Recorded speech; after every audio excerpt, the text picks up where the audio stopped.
Assalamualaikum warahmatullahi wabarakatuh. Selamat pagi. Saya akan melanjutkan kuliah metabolisme vitamin. Vitamin ini merupakan nutrien organik, artinya dia berasal dari sel hidup, yang dibutuhkan dalam jumlah yang sedikit untuk membantu proses biokimia dalam tubuh manusia. Hampir sebagian besar vitamin itu tidak dapat disintesis. Vitamin dibagi menjadi dua berdasarkan kelarutannya, vitamin larut dalam lemak, A, D, E, dan K, dan vitamin yang larut dalam air, vitamin B dan C.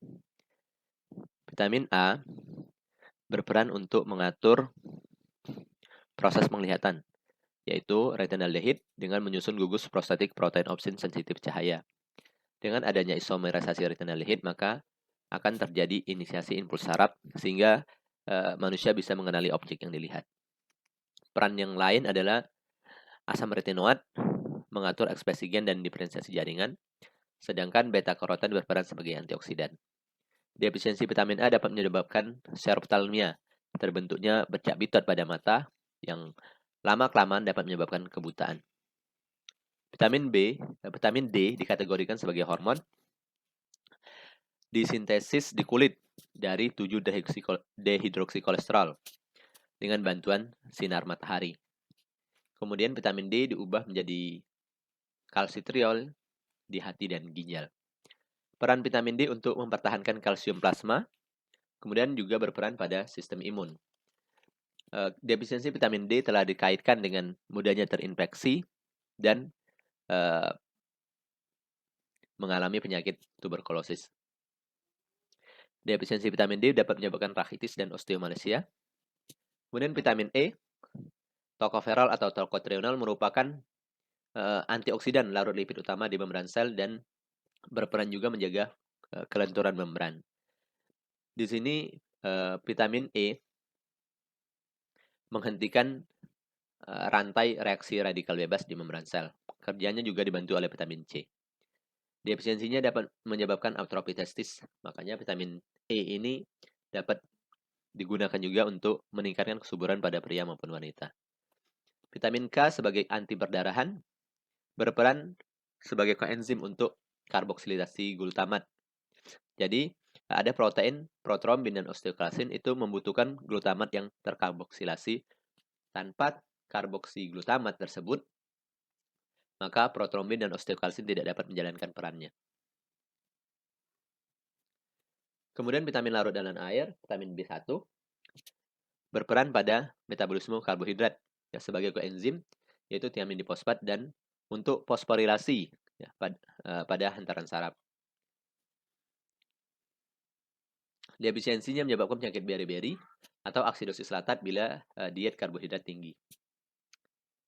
Kemudian riboflavin berperan sebagai koenzim dalam metabolisme penghasil energi dalam bentuk FMN atau FAD, yaitu sebagai pembawa elektron di rantai respirasi mitokondria. Kemudian niacin ini dapat disintesis dari triptofan, berperan sebagai koenzim yaitu dalam bentuk NAD dan NADP, dan untuk perbaikan protein yaitu NAD. Defisiensinya dapat menyebabkan dermatitis fotosensitif, ya, penyakit pellagra, di mana kulit mudah terbakar. Kemudian vitamin B6. Vitamin B6 ini bentuk aktifnya sebagai koenzim adalah pyridoxal fosfat yang terdapat lebih kurang 80% di otak yang terkait dengan enzim glikogen fosforilase yang berperan dalam glikogenolisis. Selain itu, vitamin B6 berperan sebagai koenzim pada pembentukan asam amino, yaitu transaminasi dan dekarboksilasi. Vitamin B12 dapat disintesis oleh mikroba usus besar di dalam usus, kolon. Nah, vitamin ini hanya terdapat di dalam daging.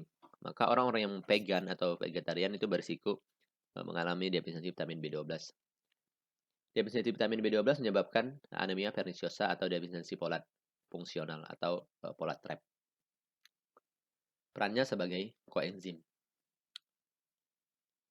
Asam folat berperan sebagai pembawa unit satu karbon dalam bentuk metil, formil maupun metilen. Ya, untuk sintesis asam amino, purin maupun timin.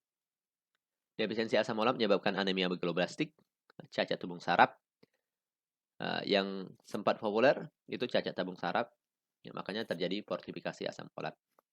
Tetapi dampaknya juga ada. Fortifikasi asam folat itu meningkatkan risiko keganasan. Biotin merupakan vitamin yang dapat disintesis oleh mikroba intestinum, berperan sebagai koenzim untuk karboksilase untuk transfer karbon dioksida dan untuk regulasi siklusel dalam bentuk biotinilat. Asam pantotenat berperan pada metabolisme grup asil, ya, sebagai molekul pantotein bagian dari koenzim A atau asil carrier protein. Koenzim A itu pada siklus asam sitrat, asil carrier protein pada sintesis asam lemak.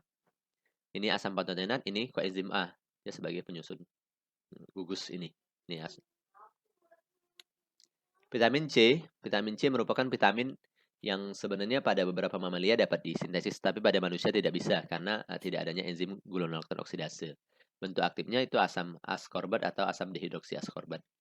Perannya sebagai koenzim untuk reaksi hidroksilasi, yaitu hidroksilasi lisin, prolin untuk sintesis kolagen atau sebagai antioksidan. Karena perannya sebagai antioksidan dan sintesis kolagen, maka dia sering digunakan orang, walaupun tidak dianjurkan, ya, untuk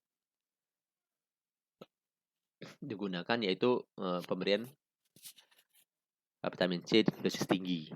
Itu secara ilmu kedokteran tidak dianjurkan. Defisiensi vitamin C dapat menyebabkan fragilitas kompiler, ya, gusi mudah berdarah, sariawan, dan gangguan sintesis kolagen. Terima kasih atas perhatiannya. Bila kurang, kalian bisa pelajari di sumber lain. Assalamualaikum warahmatullahi wabarakatuh. Selamat pagi.